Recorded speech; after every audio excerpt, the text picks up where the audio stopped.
Mom, is that really you?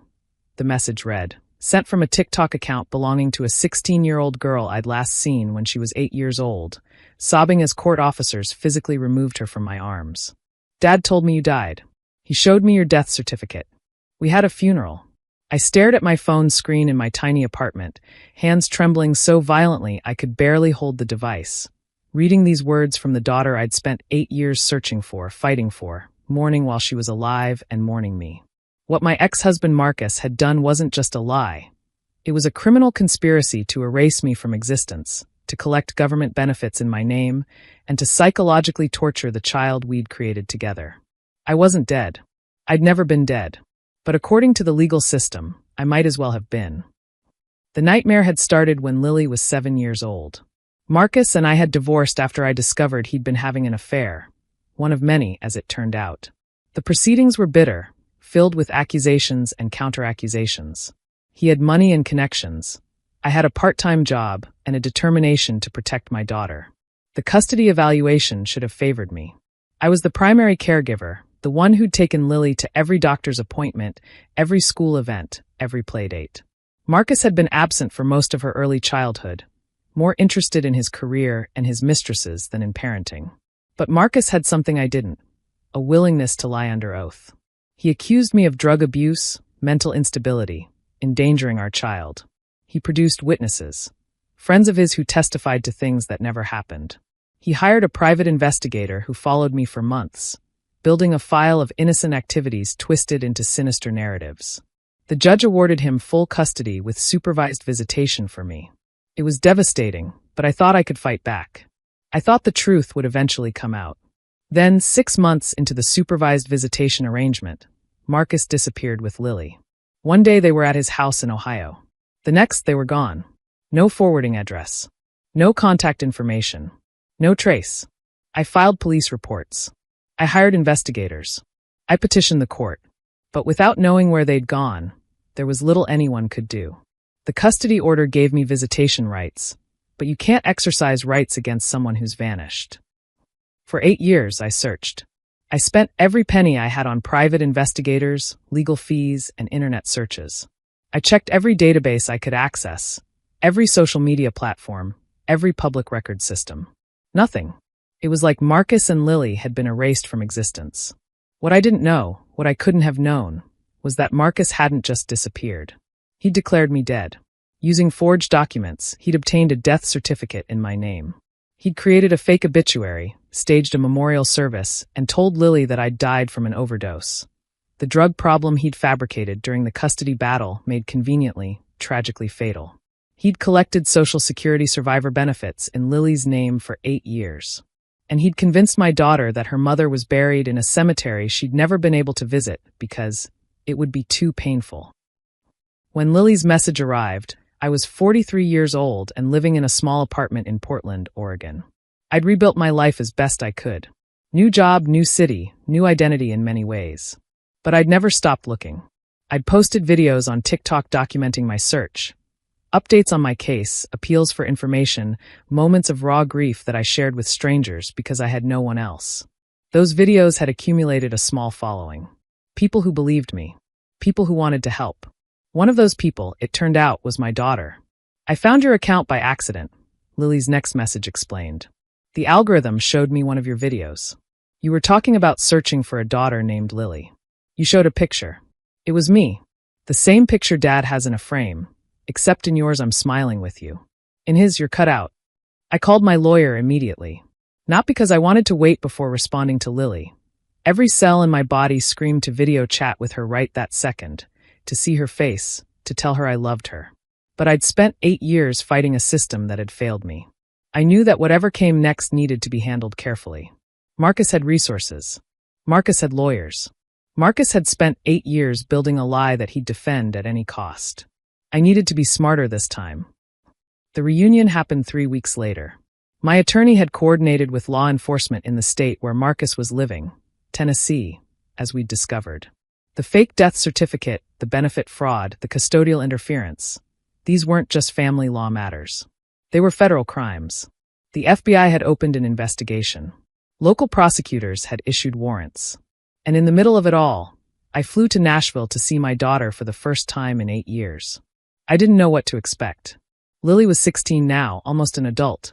She'd spent nearly half her life believing I was dead, mourning a mother who wasn't gone. She'd been raised by a man who'd proven himself capable of monstrous deception. Would she trust me? Would she want to know me? Would she blame me for not finding her sooner? The meeting took place at the FBI field office, with social workers and attorneys present. It had to be documented, witnessed, protected against any future claims Marcus might make. When Lily walked through the door, I almost didn't recognize her. She was so tall, so grown. She had my mother's eyes and my grandmother's stubborn chin. She was trembling, uncertain, looking at me like I might be a ghost. "Mom, I'm here, baby. I'm really here. He told me you were dead. He told me. I know. I know everything now. And I'm so sorry I couldn't find you sooner. I was so angry at you. For dying. For leaving me with him. Her voice broke. For not being there. I tried to be there. I never stopped trying. I looked for you every single day for 8 years." The social worker nodded permission, and I crossed the room to hold my daughter for the first time since she was 8 years old. She collapsed into my arms, sobbing, this teenager who'd grown up believing a lie. Someone was filming. I didn't notice at the time, didn't care. All I cared about was Lily, real and alive, and finally in my arms again. Marcus was arrested 3 days later. The charges were extensive: Social Security fraud, forgery of government documents, custodial interference, perjury, and a dozen related offenses.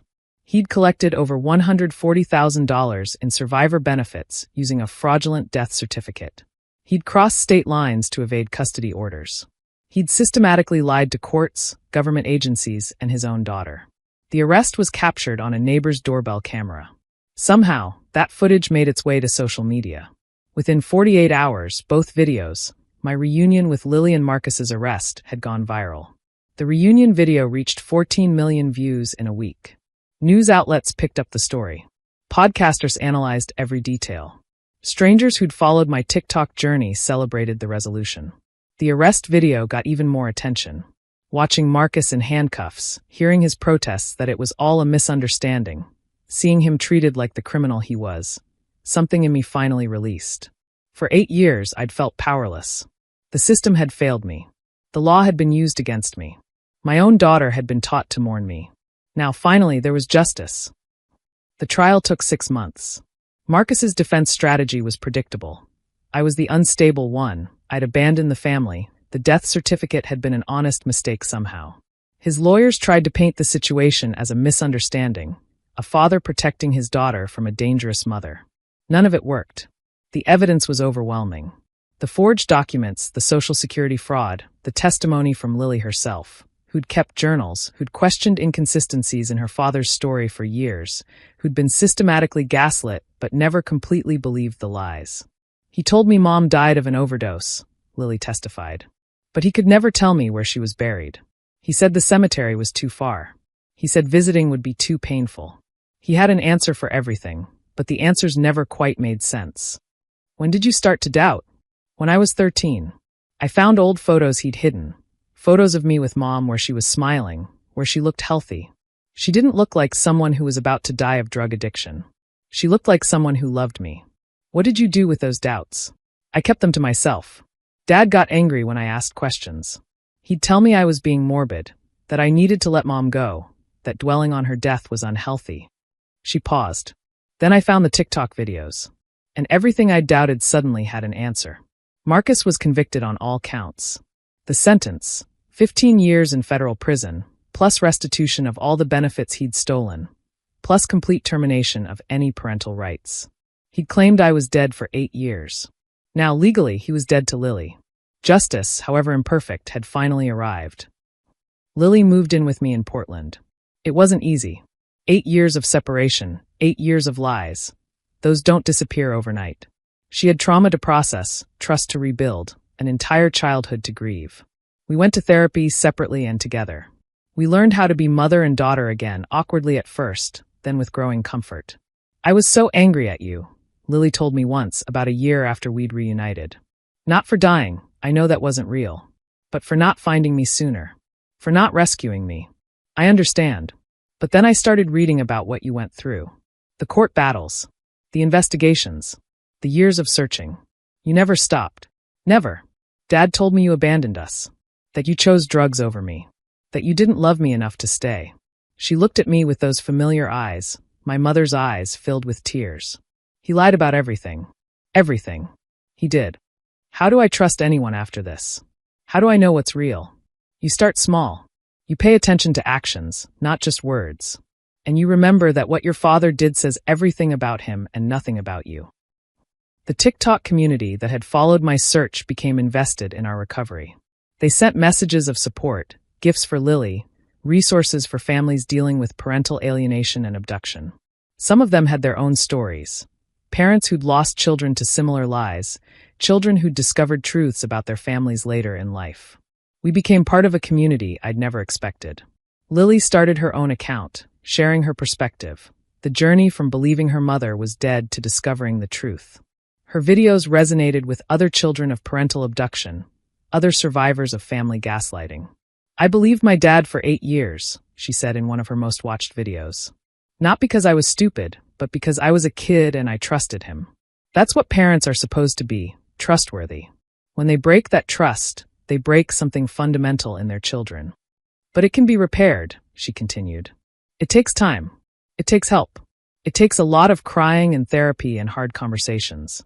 But my mom and I are proof that even the worst lies can be overcome. 2 years have passed since the reunion. Lily is 18 now, preparing for college. She's chosen a school in Oregon, close enough to visit regularly. She's thriving, still processing, still healing, but thriving. Marcus is in prison, where he'll remain for at least another decade. I don't think about him often. He's not worth the mental space. What I think about instead is all the years we lost. The birthdays I missed. The first day of middle school. The moment she learned to drive. The slow transformation from child to teenager to young woman that happened entirely without me. I can't get those years back. No court ruling, no prison sentence, no viral video can restore what was stolen. But I have Lily now. Really have her. Not just as a memory or a hope or a desperate search, but as a living, breathing daughter who calls me every day, who comes home for holidays, who is learning to trust again. That's not everything. But it's more than I ever dared to hope for during those 8 long years. My ex-husband told the court I was dead. My daughter found me on TikTok. The reunion video has 14 million views. The arrest video has more. But the only number that matters is 2. The 2 of us, together again, rebuilding what he tried to destroy. Some lies are too big to sustain forever. And some truths are too powerful to stay buried. I'm proof of that. Lily is proof of that. And no matter how many years Marcus stole, he couldn't steal the ending. We wrote that ourselves.